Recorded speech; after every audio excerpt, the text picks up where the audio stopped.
Bonjour à tous les amis, j'espère que vous allez bien et on se retrouve pour le deuxième épisode des fonctionnalités cachées de Shopify. Donc c'est parti, sans perdre plus de temps, on va sur l'écran et je vous montre tout ça. Donc voilà les amis, je suis sur ma boutique. Donc ce que je vais faire, c'est aller dans l'onglet marketing juste ici. Donc c'est vraiment la fonctionnalité qui nous intéresse. Donc je clique dessus et j'arrive juste là. Donc vous probablement que vous aurez une page différente, c'est que moi j'ai déjà créé des campagnes. J'ai déjà utilisé un petit peu cette fonctionnalité, du coup je m'en suis déjà servi, mais je vous mettrai à l'écran à quoi ça doit ressembler quand vous n'avez pas créé de campagne encore. Donc ça apparaît tout de suite à l'écran. Donc une fois que ça c'est fait, on va cliquer sur créer une campagne. Donc vous aurez un bouton au milieu de la page logiquement, mais c'est la même chose. Donc on clique dessus et là ça nous propose plusieurs suggestions. Donc ça nous propose des événements en fait tout simplement. Si vous voulez faire une pub pour le printemps, pour le vendredi saint, pour la Saint-Valentin, pour Noël, pour le Black Friday. Nous on va seulement faire une publicité pour notre produit. Donc on va mettre publicité produit. Voilà, donc ça c'est vraiment le nom de votre campagne.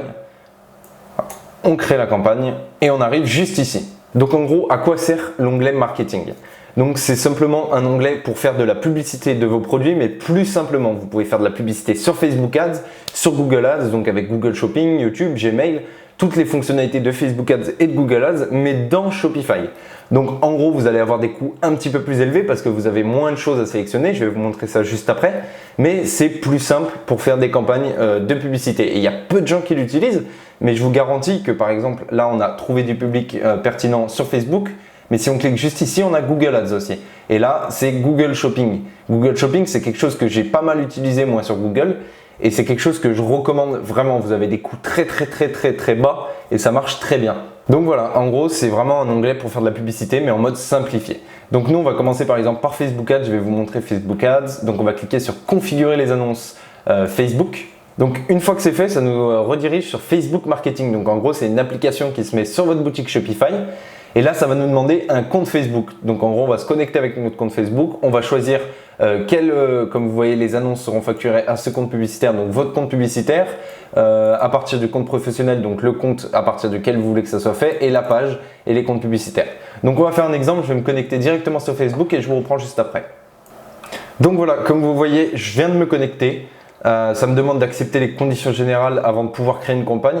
Donc voilà, vous avez juste à cliquer sur le bouton accepter les conditions générales. Et là, du coup, on voit mon compte Facebook. Ici, on voit bien sûr les annonces à partir de laquelle ça sera publié. Donc là, vous choisissez votre page tout simplement. Ici, c'est le compte publicitaire. Donc bien sûr, tout sera flouté. Hein. Je ne peux pas tout vous montrer tout ça, mais tout sera flouté. Et ici, vous avez encore vos pages et les comptes publicitaires. Donc vous sélectionnez le compte publicitaire que vous voulez, le business manager, la page. Vous pouvez même en créer un directement depuis l'application sur Shopify.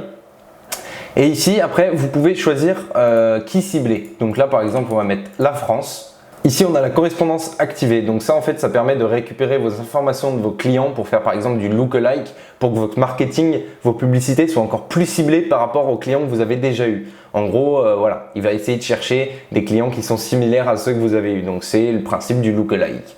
Ici, vous acceptez les conditions générales. Donc on va cliquer sur accepter. Bon, forcément, il va nous demander de sélectionner une page. Donc voilà, en gros, j'ai accepté les conditions générales de vente. Je ne vais pas vous montrer exactement comment créer la pub, mais c'est très simple. Vous avez juste besoin de connecter votre page, votre compte, tout ça. Et après, c'est très simplifié. Vous aurez presque rien à faire.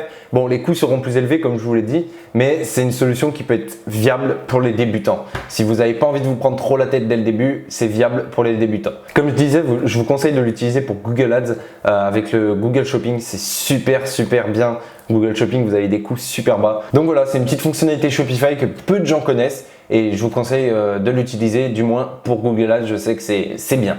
Donc voilà les amis, j'espère que cette deuxième vidéo sur les fonctionnalités cachées vous aura plu. En tout cas, si c'est le cas, n'hésitez pas à vous abonner juste en dessous, à activer les notifications, à liker la vidéo bien sûr. Et dites-moi aussi en commentaire ce que vous voulez voir sur la chaîne YouTube, ça m'intéresse beaucoup. Je regarde beaucoup vos commentaires pour voir ce que je pourrais faire en plus sur la chaîne YouTube. Et nous, on se retrouve dans 2 jours sur la chaîne YouTube pour une nouvelle astuce. Et moi, je vous dis à bientôt. Salut!